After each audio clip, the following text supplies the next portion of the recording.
자, 지금부터 여러분 우리 테마 20 재산세 과세 표준과 세율에 관련된 내용을 살펴보겠습니다.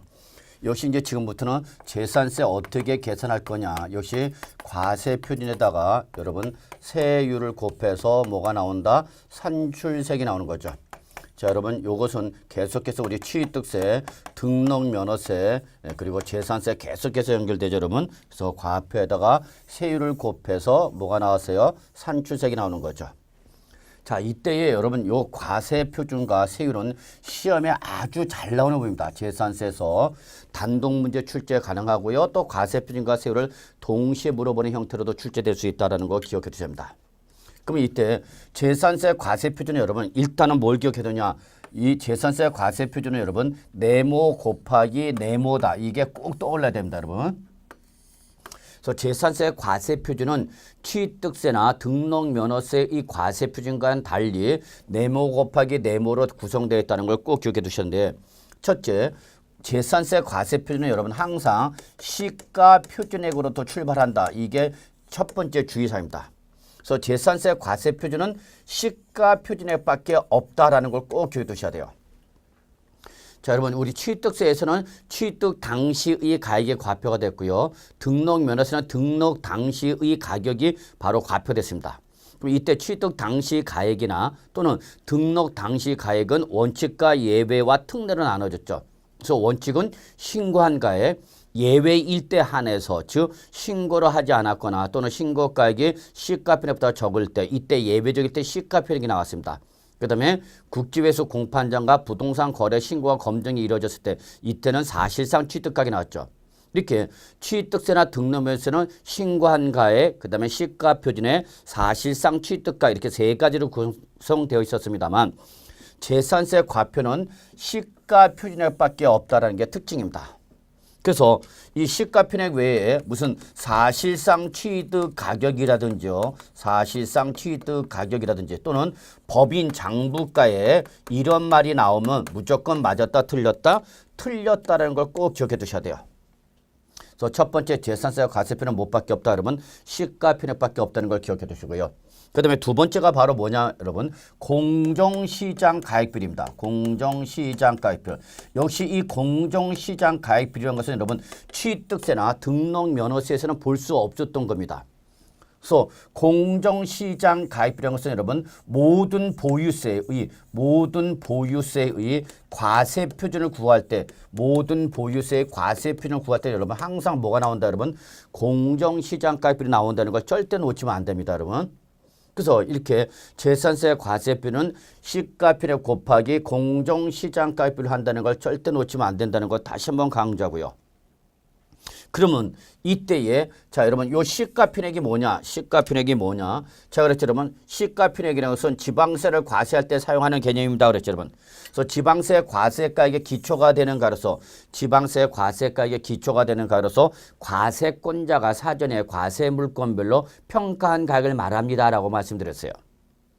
그럼 특히 토지나 주택은 여러분 부동산 가격 공시 등에 관한 법률에 따라서 매년 정부가 가액을 어떻게 한다? 공시합니다. 요거는 여러분이 학개론에서 배우실 겁니다. 배우셨거나 배우셨을 겁니다. 그래서 토지나 주택은 특징이 부동산 가격 공시 제도에 관한 법률에 따라서 매년 정부가 가액을 어떻게 한다고요? 공시합니다. 그 공시된 가액을 바로 토지의 시가표준액으로 하고 주택의 시가표준액을 한다입니다. 그러면 이때 토지의 시가표준액은 뭐가 되느냐? 바로 개별 공시지가가 됩니다. 개별 공시지가.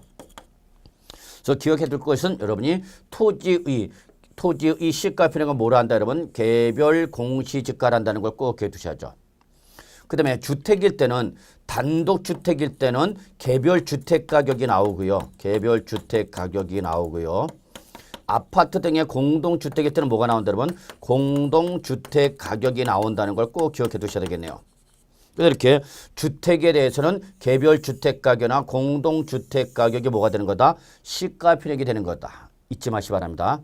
그런데 토지와 주택은 매년 정부가 가액을 공시를 하는데 이 주택을 제외한 상가, 사무실 등 모든 건축물은 주택을 제외한 건축물일 때는 얘들은 오늘 현재 아직 공시가 되고 있지 안 쓰입니다. 공시된 가격이 없습니다. 그러면 이때 이 건축물 시가비용은 누가 결정할 거냐? 이때는 지방자치단체장이 지방세법에 따라서 정하는 방법에 따라서 산정한 가액을 합니다. 지방자치단체가 산정한 가액을 한다. 지방자치단체장이 산정한 가액을 합니다. 그럼 이때 지방자치단체장이 산정을 할 때 마음대로 산정하는 거냐? 그렇지는 않고요. 법에서 이렇게 가격을 산정하는 방식이 딱 규정되어 있습니다. 그래서 법에서 정하는 방법에 따라서 누가 결정한다? 지방자치단체장이 결정합니다. 물론 이때 재산세는 여기서 지방자치단체는 누가 되느냐? 시장이나 군수 또는 누가 되는 거죠, 여러분? 구청장이 되는 거죠. 왜냐하면 재산세 과세권자 누구니까? 시장, 군수 또는 구청장이 되는 거니까. 그래서 여러분이 이렇게 좀 봐주시고요. 그 다음에 공정시장가액 비율 봅시다. 공정시장가액 비율. 공정시장 가액 비율인 것은 부동산 시장의 동향이라든지 또는 지방재정 여건 등을 고려하여 법률에서 정한 일정한 범위 안에서 대통령령으로 정하는 구체적인 비율을 바로 뭐라냐면 바로 공정시장 가액 비율이랍니다. 이때 여러분이 공정시장 가액 비율은요, 그 물건에 따라서 달라지는데요. 특히 토지나 건축물일 때는 여러분 대통령에서 정하고 있는 구체적인 비율은 몇 프로냐? 여러분 70%로 규정되어 있습니다. 70%. 그 다음에 주택. 자, 주택은 항상 여러분 세액 부담을 무겁게 간다, 가볍게 간다? 가볍게 간다는 얘기죠. 그래서 이때는 몇 프로 규정되어 있냐? 60%로 규정되고 있다는 걸 꼭 좀 기억해 두셔야 돼요. 그래서 여러분 이거를 어떻게 배우냐? 토지와 건축물은 70%, 주택은 60%. 그래서 어떻게 배운다? 토건은 70, 주택은 60. 이렇게 꼭 외우셔야 됩니다. 어떻게 외운다고요? 토건은 70, 주택은 60. 이렇게 꼭 기억해 두셔야 돼요. 주의할 거는 우리 토지는 여러분 분리, 별도, 종합 이렇게 구분했죠, 여러분. 자, 그렇게 분리, 별도 구분했지만 공정시장 가액비를 적용할 때는 분리, 별도, 종합 구분 없이 무조건 몇 프로 한다? 70%로 한다는 거 잊지 마시고요. 그 다음에 건축물은 모든 건축물은 무조건 70%입니다. 그래서 모든 토지와 모든 건축물은 70%입니다. 그러나 모든 주택은 60%입니다. 이 재산세 과세 대상이 되는 주택에는 일반 주택은 물론 여러분 사치성 재산인 별장과 고급 주택도 주택분 재산세로 과세하는데 역시 별장, 고급 주택, 일반 주택 구분 없이 모든 주택은 몇 프로다 여러분? 60%다는 거죠. 그래서 항상 요 부동산일 때는 부동산이죠 여러분. 토지, 건축물, 주택은 항상 뭐가 나온다 여러분? 공정시장가액이 나온다는 걸 꼭 좀 기억해 두셔야 되겠습니다. 그래서 여기까지가 여러분이 우리 과세 표준에서 여러분이 정리할 내용입니다. 자, 그 다음에 이제 우리 세율을 좀 봅시다. 자, 여기다가 이제 이렇게 과표가 나오면 이제 뭘 곱하는 거죠, 여러분? 표준세율을 곱합니다. 표준세율. 자, 역시 표준세율도 여러분, 토지, 건축물, 주택 나눠져 있죠, 여러분. 근데 토지는 이미 우리가 했어요. 어디서 했냐? 토지 구분에서 했었죠, 여러분. 그래서 제일 먼저 0.07%짜리 몇 가지가 있었죠, 여러분? 세 가지. 농목임. 그 다음에 몇 프로짜리였죠, 여러분? 0.2%짜리가 있었죠, 여러분? 바로 공장용지. 그 다음에 정책 목적상 저율 과세할 것들이죠. 그 다음에 별도는 0.2%부터 0.4%까지 누진세를 과세하고요. 그 다음에 종합은 역시 0.2%부터 0.5%까지 3단계 초과 누진세를 과세하고요. 제일 높은 게 몇 프로짜리예요, 여러분? 4%짜리였죠. 4%짜리 어떻게 외웠죠? 꼬로 이렇게 외웠죠, 여러분. 그래서 그걸 기억하시면 되겠습니다, 여러분. 그 다음에 건축물은 여러분 건축물 봅시다. 자, 건축물 중에서 여러분이 꼭 기억하셔야 될 것이 뭐냐면 여러분 역시 골프장이나 고급 오락장용 건축물. 그래서 골프장이나 고급 오락장용 건축물. 그러면 여러분 요거 뭐죠, 여러분? 아하, 사치성 재산이죠. 골프장이나 고급 오락장용 건축물이니까 사치성 재산에 공하는 건축물이구나. 따라서 몇 프로 때린다, 여러분? 4%로 과세한다는 거 꼭 기억 두셔야죠. 4%. 그래서 골프장이나 고급 오락장은 토지도 4% 과세하는 거고요. 건축물도 4% 과세한다는 얘기입니다. 그 다음에 아직까지 시험에 나오진 않았지만 여러분 이나 참고하시기 바랍니다. 주거지역 내에 있는 특별시나 광역시나 시의 주거지역 안에 있답니다. 근데 여기 안에 공장용 건축물이 있답니다. 그럼 여러분 생각해 보세요. 공장이 주거지역 안에 있다. 제 위치에 있다. 못 있다. 못 있는 거죠. 그래서 이때는 몇 프로 때리냐? 0.5% 비례세로 가셔야 합니다. 0.5% 비례세율. 그 다음에 이제 이외의 모든 건물은 이외의 모든 건축물일 때는 기본적으로 몇 프로 때리냐? 0.25%로 가셔야 합니다. 0.25%. 그래서 여러분 건축물일 때는 예 0.25가 기본입니다. 그래서 여러분 이걸 어떻게 외우냐? 025 이렇게 외우셔야 됩니다. 뭐다고요? 025 이렇게 외우셔야 돼요. 그래서 025가 기본이고 주거지역 안에 있는 공장용 건축물일 때는 025의 더블 몇 프로 간다 여러분? 0.5%로 간다는 거죠. 그 다음에 사치성 재산의 꼬로일 때는 몇 프로 간다 여러분? 4% 간다는 걸 꼭 기억해 두셔야 되겠습니다. 그 다음에 여러분 세율이 나올 때는 주택이 제일 중요합니다. 주택이. 그래서 세율이 나왔을 때 절대 주택이 빠진 경우는 없습니다. 주택은 수단과 방법을 가리지 말고 반드시 외우셔야 됩니다. 근데 여러분 이 주택은 두 가지로 나눠집니다. 그래서 첫째 별장. 그러면 별장 건물과 부속토지 요거는 뭐죠 여러분? 역시 사치성 재산이죠. 따라서 얘는 4% 비례세로 과세합니다. 4% 비례세로 과세한다는 거 꼭 기억해 두셔야 되네요. 그 다음에 별장을 제외한 주택일 때 이때는 여러분 0.1%부터 출발해서 0.4%까지 4단계 초과 누진세로 가셔야 합니다. 누진세로 가셔야 한다. 그래서 별장만 4%고 별장을 제외한 주택일 때는 무슨 세로 과세한다고 여러분? 누진세로 과세한다는 걸 꼭 기억해 두셔야 돼요. 그러면 이때에 우리 사치성 재산 별장, 골프장, 고급장, 고급 선박 별장, 골프장, 고급장, 고급 선박은 안 나오겠죠. 부동산이 아니니까. 그다음에 고급 주택이 어디 갔느냐?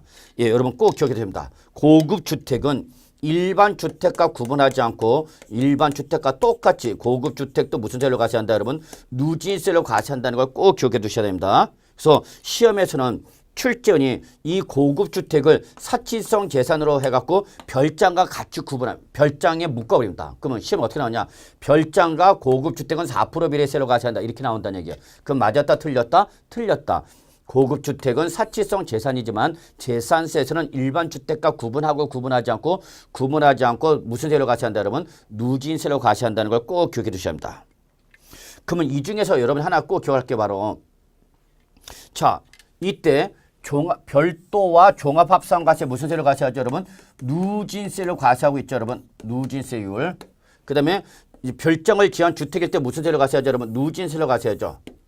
그래서 재산세에서 누진세로 과세가 되는 건 몇 가지냐? 세 가지다. 재산세에서 누진세로 과세하는 건 몇 가지다? 세 가지다. 그게 바로 뭐냐? 주, 종, 별. 얘들이 무슨 세로 과세한다 여러분? 누진세로 과세하는 것들이다라는 걸 꼭 기억해 두셔야 합니다. 그래서 재산세에서는 세 가지 어떻게 한다고요? 누진세로 과세하는 게 주택할 때 주자, 종합합산과세 토지할 때 종자, 별도합산과세 토지할 때 별자. 그래서 여러분 이거 어떻게다? 주종별 이렇게 외셔야 합니다. 그래서 여러분은 어느 별에서 오신 천사님들이요? 주종별에서 오신 천사입니다. 여러분 한때 우리 드라마 중에서 여러분 전지현과 또 우리 남자 주인공이 나왔던 그 뭐죠? 별에서 온 그대 있었죠. 그 별에서 온 그대, 그 별이 어느 별이냐? 바로 여러분 주종별입니다. 여러분 잘 모르시겠지만 그 친구가 김수현인가요?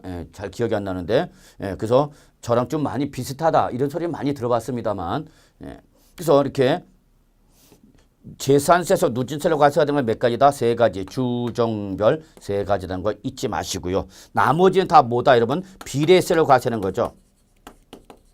그럼 여러분 하나 기억할 건 뭐냐면 재산세에서 누진세로 과세된 주종별이 나중에 종합부동산세 과세 대상이 된다는 걸 꼭 기억해 두셔야 돼요. 그래서 종합부동산세 과세 대상은 몇 가지가 있다 여러분? 세 가지가 있다. 무슨 별? 주종별. 주택과 종합상가세 토지와 별도합상가세 토지만 종부세 과세 대상이 되는 거고 여러분 비례세로 과세된 별장이라든지 건축물이라든지 주거용 건축물이라든지 꼬로 같은 경우 또 0.07% 0.2%, 4%짜리는 비례세는 절대 종부세 과세 대상이 될 수 있다 없다? 없다라는 것을 같이 좀 기억해 두시기 바라겠습니다.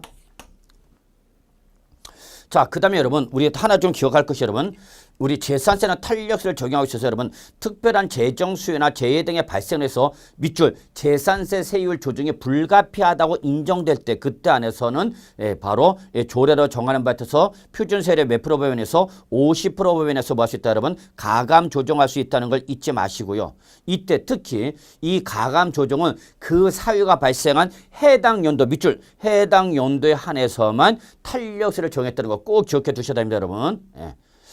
자, 그 다음에 주택재산세 과세 방법 살펴봅시다. 자, 주택은 무조건 주택별로 개별 과세합니다. 주택별 개별 과세한다. 기억해 두셔야 합니다. 즉 합산 과세, 별도 합산 과세 토지, 종합 합산 과세 토지 얘들만 다 별도고요. 나머지는 다 무조건 재산세는 무슨 과세죠 여러분? 개별 과세입니다. 그래서 주택별 개별 과세한다. 즉 제가 강남구에 7채의 주택을 가지고 있다. 그래도 7채 주택이라도 무조건 7채 주택 따로따로 과세한다는 얘기입니다. 그래서 주택별 개별 과세한다는 거 잊지 마시고요. 그 다음에 이때에 이 주택이 주거와 주거 외 용도로 사용하고 있는 겸용주택일 때는 어떻게 할 거냐. 겸용주택일 때는 이때는 여러분 겸용주택 주거와 주거 외 용도로 사용하는 겸용주택이 나면 여러분 이때는 반드시 한 동의 건물이 나왔는지 한 구의 건물이 나왔는지를 확인하셔야 돼요. 그래서 무슨 말이 나면 한 동의 건물로서 주거와 주거 외 용도로 사용했다. 그러면 이때는 여러분 크기를 비교하지 않고 한 동일 때는 무조건 뭐만 주거용만 오로지 주거용만 뭘로 봐서 주택으로 봐서 주거용만 주택으로 봐서 뭘로 때린 거고 여러분 주택분 재산세를 과세한다는 거죠. 그래서 주거용만 주택분 재산세로 과세하는 거고 상가 등 겸용 주택 이외 다른 부분은 뭘로 건물분 과세세로 과세한다는 거죠. 그래서 주거용만 주택분 재산세로 과세한다는 걸 꼭 기억해 두셔야 됩니다. 반면에 한 구의 건물로서 50% 이상이 주거용으로 나오면 50% 이상이 주거용으로 나오면 이때는 한 구 전체를 주택으로 본다는 것을 꼭 좀 기억해 두시기 바라겠습니다. 자, 이런 거 이외에도 여러분 우리 주택의 부속 토지 경계가 불분명하면 무조건 바닥 면적의 10배다라는 거고요. 그 다음에 특히 주택을 2명 이상이 공동 소유하거나 주택의 건물과 토지 소재가 다를 때는 이때는 주택의 토지와 건물가를 합산한 동그라미 여기 합산한 과세표에다 누진세를 곱해서 산출세액이 나온다는 걸 꼭 좀 기억해 두시기 바라겠습니다. 그 다음에 아파트 등의 공동주택이나 다가구 주택은 여러분 1세대가 독립하여 구분 사용할 수 있도록 구획된 부분을 매 한 구의 주택으로 모아서 주택분 재산세 계산한다는 걸 기억해 두시기 바랍니다.